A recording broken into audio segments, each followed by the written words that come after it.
Welcome to the International Broadcast Ministry of Touching Lives with Dr. James Merritt. Here at Touching Lives, our mission is to touch the lives of the lost and enrich the faith of the found. And now, here is pastor, author, and speaker, Dr. James Merritt.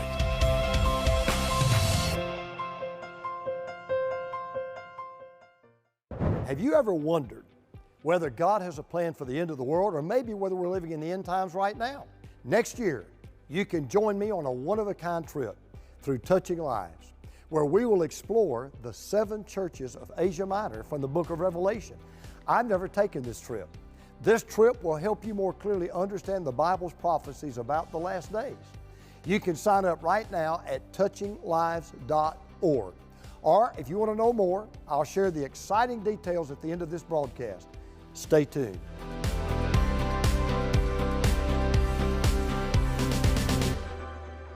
We're in a culture right now that's into nostalgia, and we got people want to go back to the 70s and the 80s and the 90s.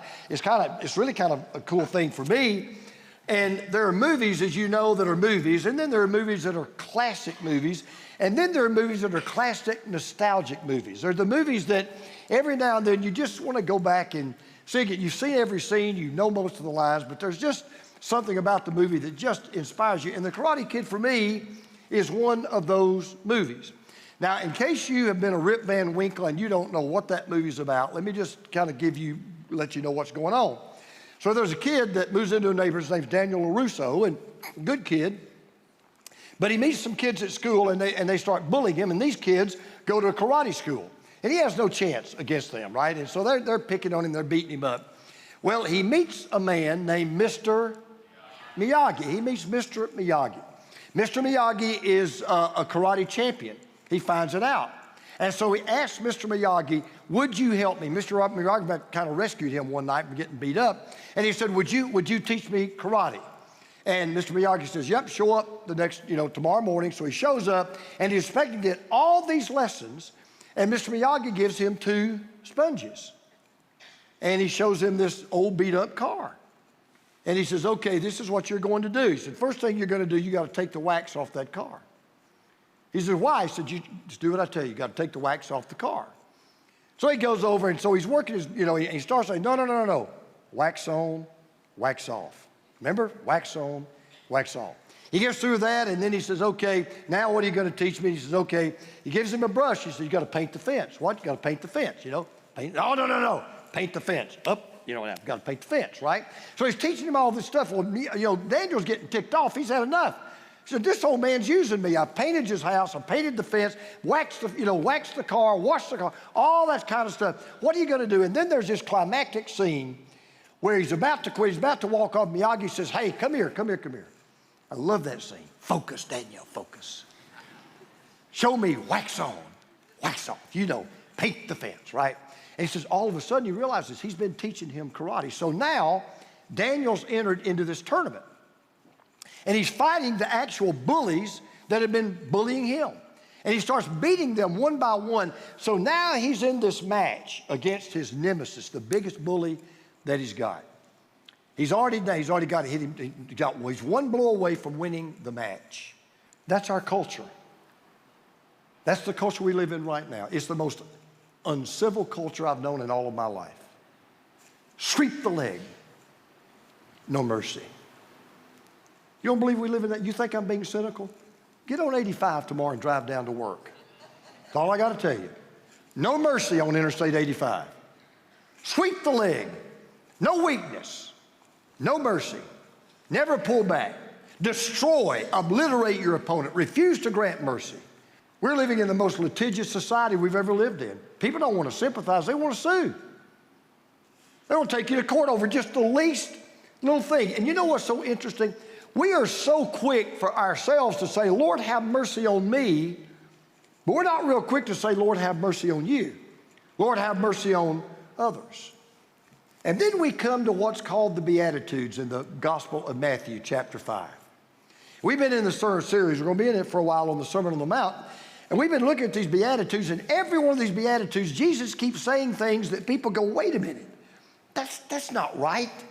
That can't be right because it's so countercultural. It is so counterintuitive. And I don't think Jesus said anything that was more counterintuitive and more countercultural to that culture than what he says today.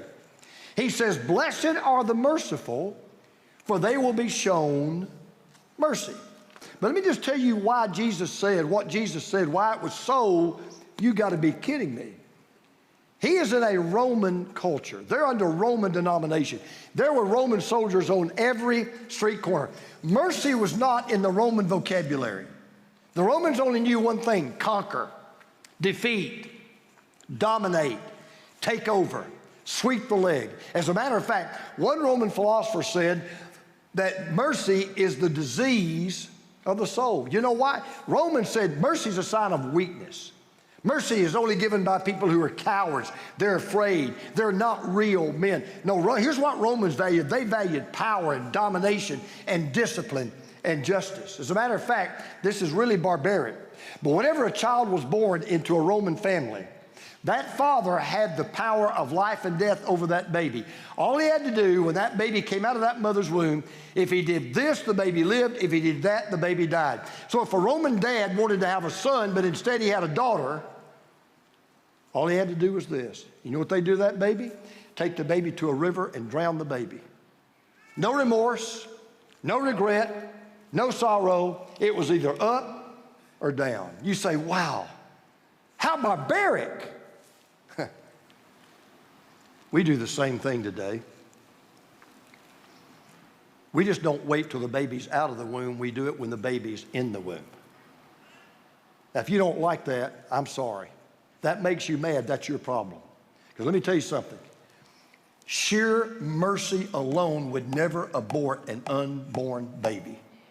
Sheer mercy alone would not abort an unborn baby. So when Jesus said, blessed are the merciful, everybody in that crowd looked at each other. The centurion looked at his men. The men looked at the centurion, and they all said something like this: wow, that's different. That's why we're calling this series Get Used to Different. Because Jesus was teaching something then that he's still teaching us today that they need to learn and we still need to learn, and that is God is a lot more concerned about your inward character than he is about your outward conduct. Because we don't understand what God's righteousness is all about. See, we think righteousness comes from the outside in. Jesus, no. Righteousness comes from the inside out. I'm a lot more concerned with your attitude, Jesus said, than I am with your action. I'm a lot more concerned with what you are than I am with what you do. Now, I want to say this. Character and conduct are they're both important. It's not that God's concerned about the one and he's unconcerned about the other. But I want you to hear this carefully. Conduct without character is meaningless. Character without conduct is useless. And so what Jesus is going to be telling us every single week we go through this sermon, here's the same thing. You'll say it over and over in 50 different ways, but here's what Jesus is going to say. And maybe this will wake some of you up and realize what's really going on here. You are not a Christian because you act like one. You act like one because you're a Christian. And that's what people don't understand. And that's why people, they'll look at a Christian who maybe will fall down every then, or they'll look at them, you're just a hypocrite. We got hypocrites in the church, I'll agree.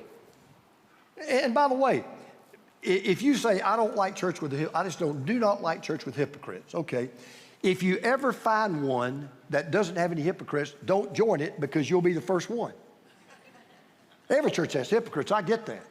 But what people don't understand is, just like the Beatitudes say, it's all about your character. It's not just about your conduct. So I'm going to give you my message in one simple sentence today, just one. Here's what Jesus says. We will extend mercy to others when we have experienced mercy from God. We will extend mercy to others when we've experienced mercy from God. Now, let me just stop right here and just tell you, boy, I'm really preaching to me today. Because I have trouble with this beatitude maybe more than any other beatitude. If you study the Beatitudes, you'll be like me. You'll say, now that's the one that gives me trouble. That's the one that gives me trouble. I'm going to be very honest. Mercy gives me trouble. Mercy's not my gift.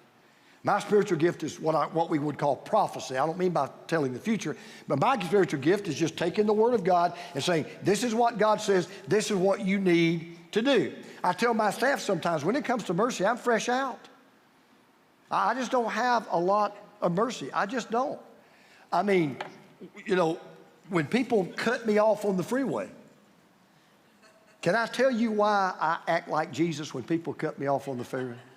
Because now we're living in a day where if you don't, people may shoot you. It's not because I'm merciful. It's not because, oh, Pastor, how patient. Oh, no. I don't want to run them off the road. But I value my life. But my point is simply this. You've got to work at being merciful. It takes work. And so what Jesus is going to do, he's going to teach all of us today something we all need to learn. Well, how can I be merciful? How should I be merciful? And why do I need to be merciful? So if you're taking notes, write this down. Number one, Jesus said we should seek mercy. We should seek mercy. Hear what he said again. He said, blessed are the merciful. Now that begs the question, what does that mean? I mean, what does it mean to be merciful? Well, let me tell you first of all what it doesn't mean. To be merciful doesn't mean that you're weak. It doesn't mean that you're soft. It doesn't mean that you don't believe in justice when justice is demanded. Because let me tell you something. God is a God of justice, and we ought to be grateful that he is.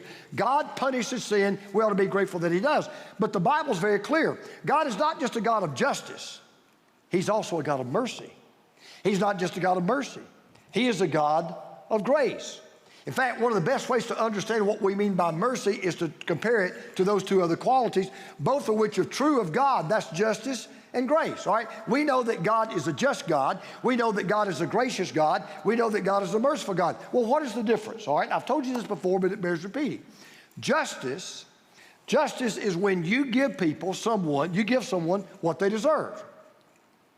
Now, let's all be honest. That's our default position. When somebody does us wrong, what's our first thought? Get them back, get even, make sure they pay for what they did. That's just the way we're just built that way. The first thing we want for somebody else, we want justice. That's just where we go. It's kind of interesting. We want justice for everybody else, but for us, we want mercy and grace. Isn't that strange how that kind of works out, right? But we want justice, right? Justice is when you give someone what they deserve. Well, what's grace? It's just the opposite. Grace is when you give someone what they don't deserve. All right, this guy did something bad. He doesn't deserve to be forgiven, but I'll do it anyway, right? And grace doesn't come naturally. It comes supernaturally. But now mercy's different. Justice is when you give people what they do deserve. Grace is when you give them what they don't deserve. But mercy is when you give someone, you don't give someone what they do deserve. And see, here's why justice is easy. Justice doesn't take any effort at all. You do something to me, I do something to you. You hit me, I hit you back. Anybody can do that. You got to work at grace. You got to work at mercy. Now, don't confuse mercy and grace. Grace is the source of mercy. If you're full of grace, then you'll be full of mercy. Put it this way. Mercy is what grace gives us that we don't deserve. Grace is the fountain, mercy is the river. Grace is the tree, mercy is the fruit. Grace is the giver, mercy is the gift. So to put it simply, mercy is not giving people what they deserve. And it has to come from a heart of grace, because if you've got a heart of grace, then you're willing to give someone what they don't deserve and not give them what they do. So let me just define mercy for you in one word. We're going to expand on it. In effect, what mercy is sympathy. Now, we've all heard that word, but we don't really understand it.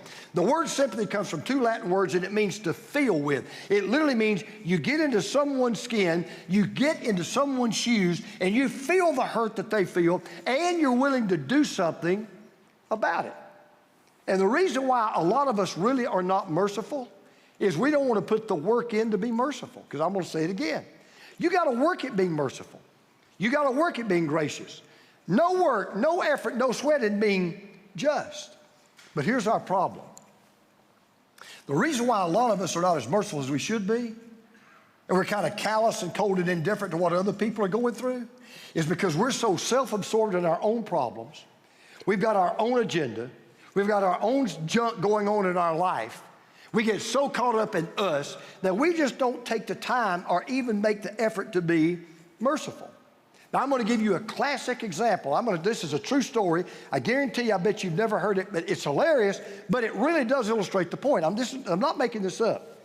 When Theodore Roosevelt was the President of the United States, they hosted a big banquet, a big ball, a party for a lot of very important people.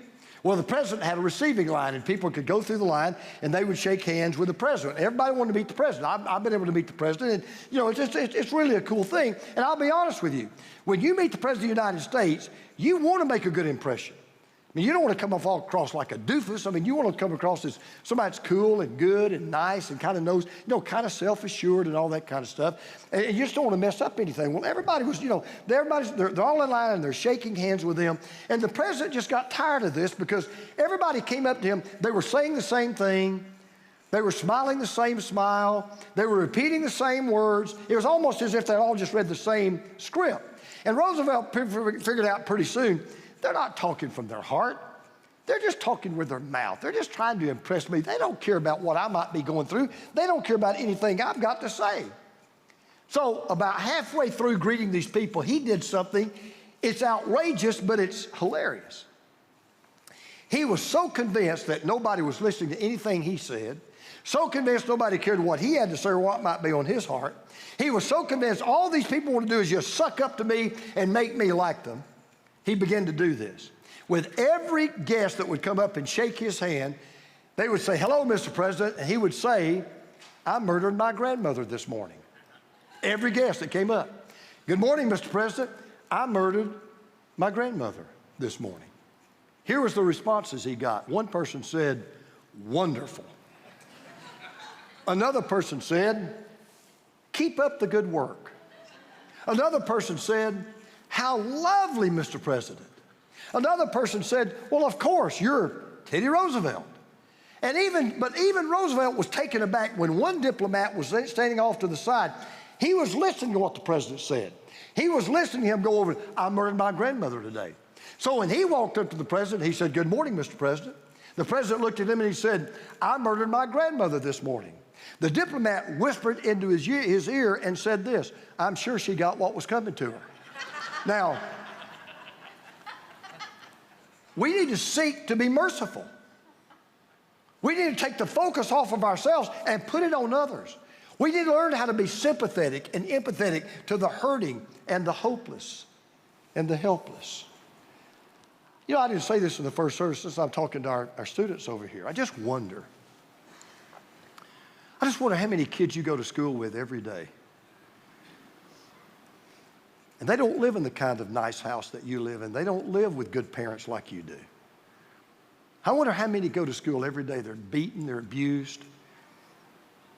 Their parents are just rotten role models. They don't get anything like the Bible or Jesus at home. They get no affirmation. They get cussed out.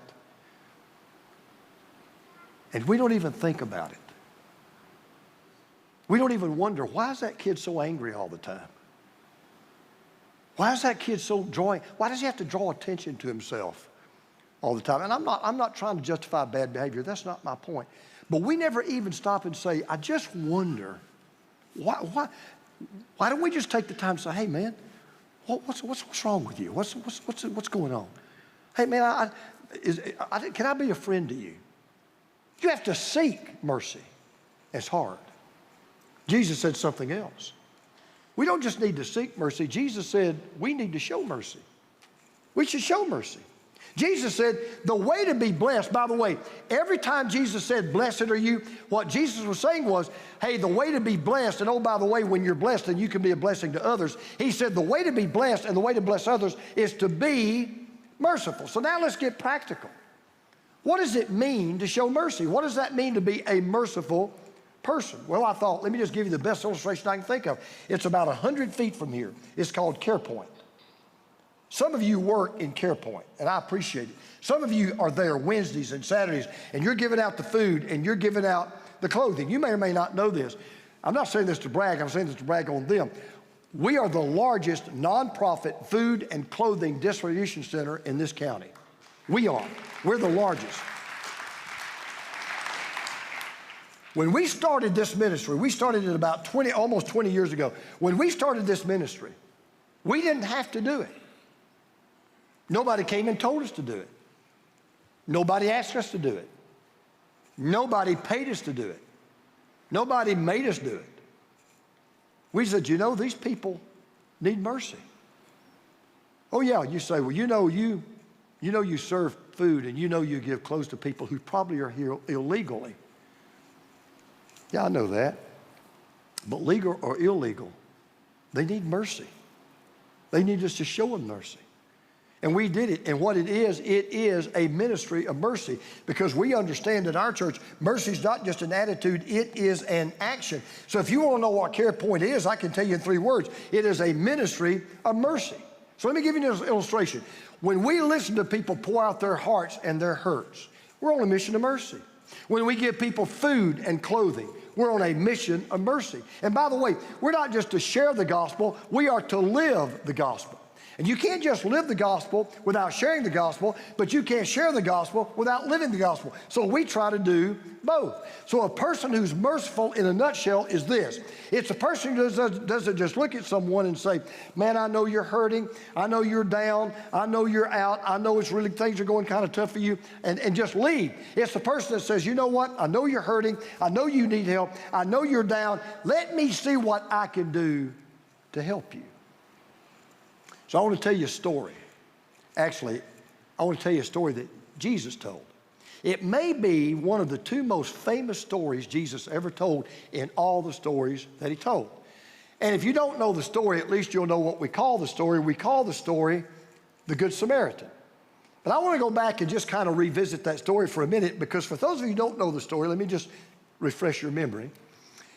There was a Jewish man who had been beaten up and robbed and left for dead, and he's laying by the side of the Jericho road. I've been down that road many times. And he's laying by the side of the Jericho road. He's Jewish.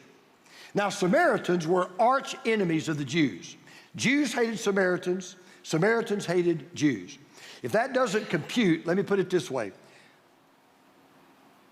The Samaritans were the Republicans and the Jews were the Democrats. All right, that'll help you. I'm not, no political in tone there. I'm just saying they despised each other. They hated each other. So this Jewish man's beaten up, laying on the side of the road, and this priest walks by, a Jewish priest. This is one of his guys. This might have been a member of his church. And he sees this guy, and he's a bloody, beaten, bruised mess. And he steps aside and goes to the other side of the road. I'm not going to fool with that. And then a Levite comes by. A Levite was kind of like a pastor. And this Levite comes by. And again, he's Jewish. He sees this Jewish man. Maybe he knew him. I don't know. But he sees that blood, and he sees the dirt, and he sees the broken teeth, and he sees the mess. And he says, I'm not dealing with that. He crosses over to the side of the road. And then the Samaritan comes by. And he sees this guy. It's obvious he's Jewish. And nobody would even blame that guy if he's not helping that guy. He wouldn't help me. I gotta help that guy. But he stops. He goes over, gets his hands dirty, gets his clothes bloodied, cleans the man up, picks him up, puts him over his shoulder, takes him to an inn where he can be cared for and nursed back to health, pays the innkeeper money to do just that, and says, I will be back, and if he owes any more money than I paid you, I will pay his bill in full. Okay? Great story. We love the story. Wonderful story. But why did Jesus tell the story? Because there was a lawyer who had asked him a question. When Jesus said, love your neighbor as you love yourself, this man said, well, who is my neighbor? And Jesus says, okay, I'll tell you a story to let you know who is your neighbor. And so as he tells the lawyer this story, remember the way the story ended. Remember this? Which of these 3 do you think was a neighbor to the man who fell into the hands of robbers? The expert in the law replied, the one who had, can y'all see that word? What does it say? Mercy. The one who had mercy on him. Jesus told him, you go and do likewise. Now, everybody wake up. Everybody look at each other and say, wake up. All right, everybody look. All right, okay. I want you students to hear this. This will be a lesson you'll remember 35, 40 years from now.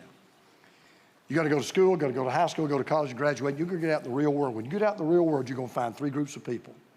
Everywhere you go, doesn't matter where you go. New York, Chicago, London, Paris, Brazil, Rio de Janeiro, doesn't matter where you go. Everywhere you go, you always will find the same three groups of people. Exactly. They're all in the story. You ready? First of all, there are people who will beat you up. They're out there. Robbers, thieves, bullies, murderers, terrorists, child abusers, sex traffickers, carjackers. They're all out there. They'll lie, they'll cheat, they'll steal, they'll embezzle, they'll bankrupt you, they'll take your credit card, they'll hack into your account. They will beat you up. They're out there. We all know that. But then there's a second class of people. The first class, they'll beat you up. But the second group, they'll pass you up. They may feel sorry for you, or they may not feel anything. But anyway, it doesn't matter. Let me tell you what they're not going to do. They're not going to stop to help. They're not going to give you a helping hand. They're not going to interrupt their agenda. They're not going to interrupt their calendar. They're not going to take a dime out of their wallet. They're not going to take an hour out of their day. They're not going to take a day out of their calendar. They've got their own deal going on, and their attitude is, I do not want to get involved. And the world is full of them. Let me tell you a story. Some of you may remember this. Most of you are not old enough. But in the 1970s, there was a woman in New York City who was walking to her apartment. And she was walking in an alleyway between two apartments. And this man attacked her and began to rape her and began to stab her. This woman began to scream at the top of her lungs. This is about 10 o'clock at night in New York City. She was ultimately raped and stabbed to death. I want you to listen to this. 38 people heard this going on. 38 people. 38 people opened their windows, opened their shades, opened their blinds, and looked down, and they saw what was going on. You know what those 38 people did? They shut their windows, closed their blinds, turned the television up and the radio up so they could not hear this woman scream, and they let that woman get raped and stabbed to death and did not one thing about it. 38 people. When the policeman interviewed them and asked them why they didn't do it, they all said exactly the same thing. I didn't want to get involved. There will people, they will beat you up. And there are people, they will pass you up. And I hate to say it, but that's where the vast majority of people live today. They say, oh, we care, but we don't want to show mercy. But then thank God, and you'll find this. And I hope you're one of those. I want to be one of those. Yeah, there are people that'll beat you up. There are people that'll pass you up. But I want to tell you, there are people who will pick you up. They'll stop. They'll say, wait a minute. You need help, and I'm going to help you. If you're hurting, they'll give you a listening ear. If you need something and they have it, they'll give it to you. They won't just go the first mile. They'll go the second mile and the third mile and the fourth mile and the fifth mile. If they ask you for something, you're going to give it. If you seek mercy or need mercy, they show mercy. Now, I know you know all this, and I know you say, yeah, you know I'm right, but let me just be honest now, when we get really practical. The hardest person to show mercy to, the most difficult person to show mercy to, is the person that's hurt you the most. It's the person that left you holding the bag. Maybe there's a single mother in here right now, and you're seething. Your veins are about to pop out. You're about to have smoke come out of the top of your head. You don't know what my husband did to me. I put him through college. I put him through medical school. I put him through law school. I had 3 children. He meets a younger chick, leaves me, and I've been a single mom for 20 years. I had to work 2 jobs to take care of my kids because he didn't pay alimony, he didn't pay child support, and you're telling me to show him mercy. You know what, Pastor? You just don't know what I've gone through. No, ma'am, I don't. You say, well, they don't deserve to be forgiven. No, ma'am, they don't. But God requires you to do it anyway. And now you say the big question. Why? Just tell me why. Before I say that, let me just warn you of something. I'm not going to sugarcoat this message. Mercy is a burden that's heavy. If mercy was easy to give, everybody'd be merciful, right? Isn't that right, Wayne? If it's easy, everybody do it. So why is it so hard to be merciful? Because it's a burden that's so heavy. Can I tell you one burden that's heavier than that? It's a burden called bitterness. There is no heavier burden than bitterness. Can I tell you why? The more you carry bitterness, the heavier it gets. The more you carry bitterness, the harder it is to carry. Because let me tell you two things about bitterness. Number one, bitterness is hurtful. It hurts your relationship with God, because whatever's true about you is this. If you're not right with somebody else and you've not tried to make it right, you're not right with God. But you don't know, I don't have to know. Well, you don't know, I don't need. If there's someone you're not right with and you've not tried to make it right, then you're not right with God. It's hurtful. But it's also hateful.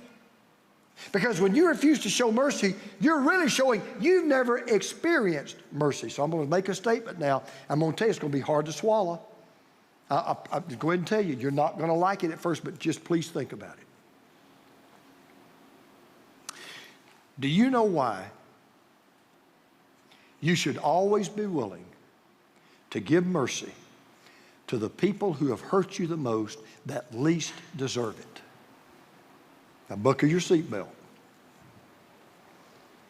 Because I don't care how badly they have mistreated you. I know I'm not supposed to be on the camera, but I don't care.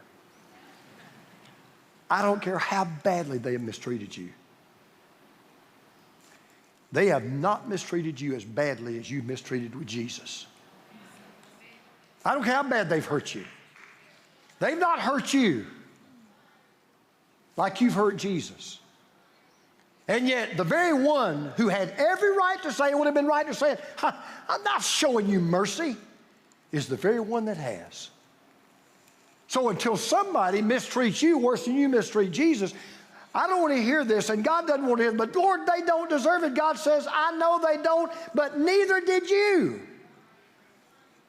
And once you have experienced mercy, then you say, now I want to extend mercy. That's what I want to do. Because the only cure for bitterness at the end of the day is mercy. And yeah, I've been where you are in my own life. Some of you know my story. Some of you don't. Most of you don't. I don't want you to know it. But I had to do some things in my life to show mercy when I didn't even do anything wrong. I still don't believe I've done anything wrong. But it doesn't matter. So we have to seek mercy. We have to show mercy. But now the question comes, well, what's in it for me? Great question. Jesus knew you'd ask that question. So here's what Jesus said. You ready? When we seek mercy and when we show mercy, he says we will share mercy. We'll receive it. Here's what he said. Blessed are the merciful. Now watch this. For they will be shown mercy. Now I want you to think about this right now. This will wake some of you up. You say, oh, boy, Pastor, I'm just not a merciful person. I just can't do it. Maybe the reason is this. You can't share what you don't have. You can't give what you've never experienced. So maybe your problem is you never really experienced the mercy of God, because if you're not a merciful person, it may be because you've never really experienced the mercy of God. Because let me just help you on one thing about mercy. Do you understand that you're sitting here right now in this room? And do you understand you're breathing right now in this room? Do you understand that your heart is beating right now in this room for one reason only? It's not because you take vitamins. It's not because you work out in the gym. It's not because you eat cardboard. The reason why you're here right now breathing is because of the mercy of God that's new every morning. That's why you're here. Every morning we experience the mercy of God. Let me prove it to you. I'm going to ask you a trick question. I want you to imagine If God wanted you to quit living right now, what would he do? Now, here's your answer. Oh, I know what he'd do. He would take my life from me. It's not what he would do. If God wanted you to die right now, he wouldn't take your life from you. He would just quit giving your life to you. That breath you're breathing right now, God gave you that breath. You can hear me right now. You can see me right now because God's merciful enough to let you see me and merciful enough to let you hear me. Because all God's got to do right now is put his hands in his pocket, turn his back, and we're all dead. So it's just his mercy, all because of his mercy. Now, mercy's a choice. Because when you stand before God, you're going to get justice, you're going to get mercy. And if you understand what you are without God, you don't want justice. I have talked to some people so arrogant, so proud. I've talked to people about Christ. I don't need Jesus. I've lived a good life. I've gone to church. I've not robbed banks. I've not killed people. I've had people say to me, when I stand before God, I just want justice. And I've never failed to say this. I'll say, well, I have some good news and I got some bad news. The good news is you're going to get what you want. The bad news is you're not going to want what you got. Because I'm going to tell you right now, this pastor, when I stand before God, I have no desire for his justice. I just like a little mercy. Just mercy. Mercy will do. Mercy is fine. Mercy is all I want. And see, you won't understand that if you don't understand who you are and who God is. I read about a politician that he was doing everything he could to win this election. And he wanted to get the best picture he could for posters and billboards around the city. He wanted to look his very best. So he goes to this photographer. Somebody recommended a photographer to him. So he goes to this photographer and he says, listen, I want you to take my picture. Well, the man had two problems. Number one, he just wasn't good looking. He just wasn't. And number two, he just wasn't really photogenic, right? And those are two bad combinations. But this photographer he went to, he was a straight up guy. He didn't airbrush things and all that stuff. He just took your picture. So when the politician got the pictures, he was so upset. He called the photographer. He says, where are you? He says, I'm in my office. He says, I'm coming to see you right now. He was hot. So he walks into this photographer's office and he throws those pictures down on the desk.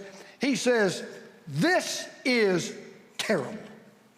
He says, what do you mean? He said, those pictures don't do me justice. The photographer didn't even flinch. He said, sir, to be very honest, with a face like yours, you don't need justice, you need mercy. I got news for you.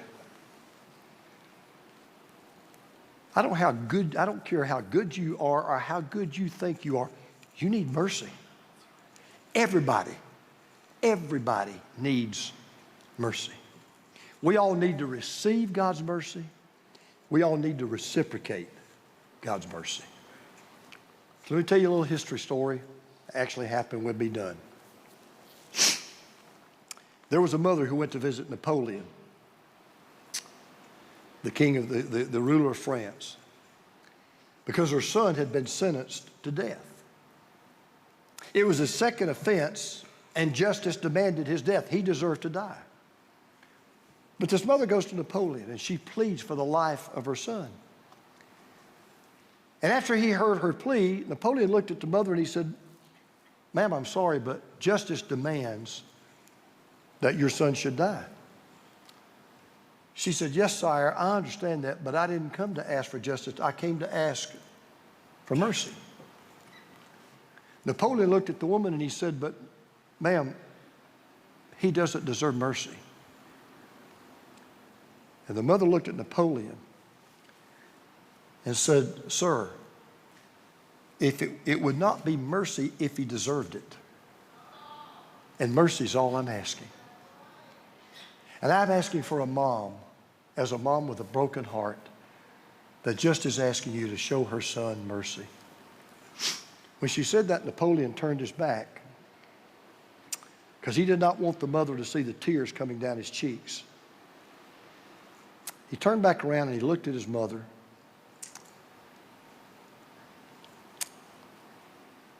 And he said, not for his sake, but for your sake. I will show him mercy. One day, we're going to stand before God. We can look at God and say, Lord, I know I deserve justice, but would you show me mercy? And God's going to look at those of us who know Jesus, and he's going to say, well, you know, because I'm a holy God who is perfect, and you're a sinful human being that's not, you deserve justice.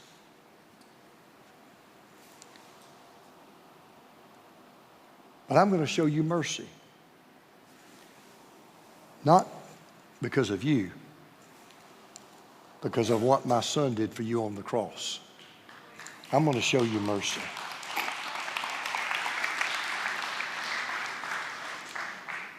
So let's leave here today different. Dare to be different. When the rest of the world's throwing rocks, curse words, fits of anger, bitterness, rancor, let's seek mercy. Let's show mercy. And then forever, we will share the mercy of God that never ends. So my question is, who in this room right now has never experienced the mercy of God? Who in this room has never even admitted, I need mercy? Who in this room would admit today, I get it now, I understand. I'll never get to heaven, no matter how good I am. If I've not experienced the mercy of God, I'll never make it. How many of you would say, I get it, I understand. I am a terrible, rotten, sinful human being without Jesus. I need mercy. I just wonder who in this room would say, Lord Jesus, be merciful to me, a sinner. I need your grace. I need your forgiveness. I don't want your justice. I believe you died for my sins. I believe God raised you from the dead. I believe you're alive right now. Lord Jesus, come into my heart. Save me. Forgive me of my sins. Let me ask you a question. Have you ever wondered whether God has a plan for the end of the world, or maybe whether we're living in the end times right now? Well, actually, the last book of the New Testament is called Revelation, and it holds the key to understanding where history is all leading.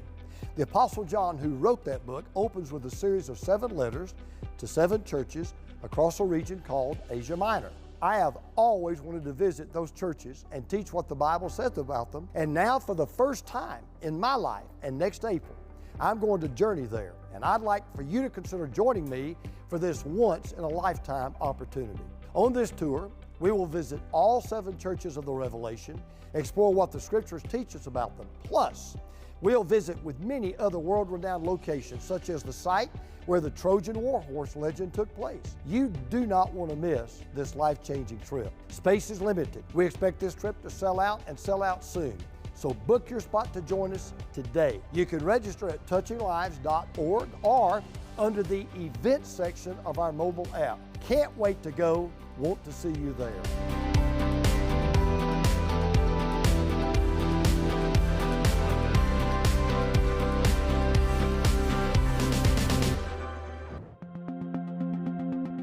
When you turn on the news these days, you quickly realize our world's in serious trouble.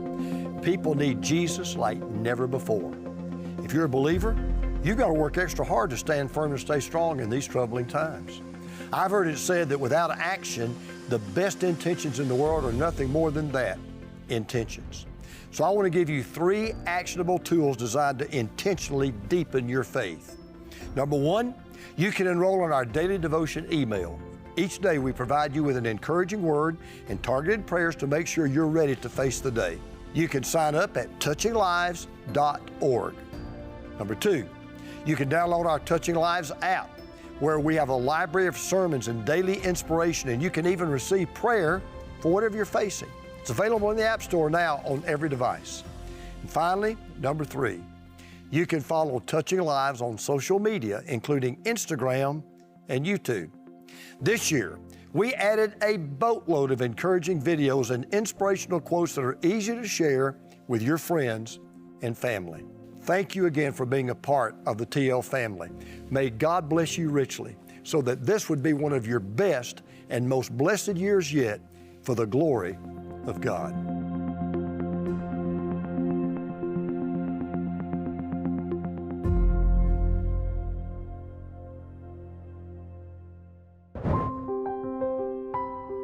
Touching the lives of the lost and enriching the faith of the found. This is Touching Lives with Dr. James Merritt.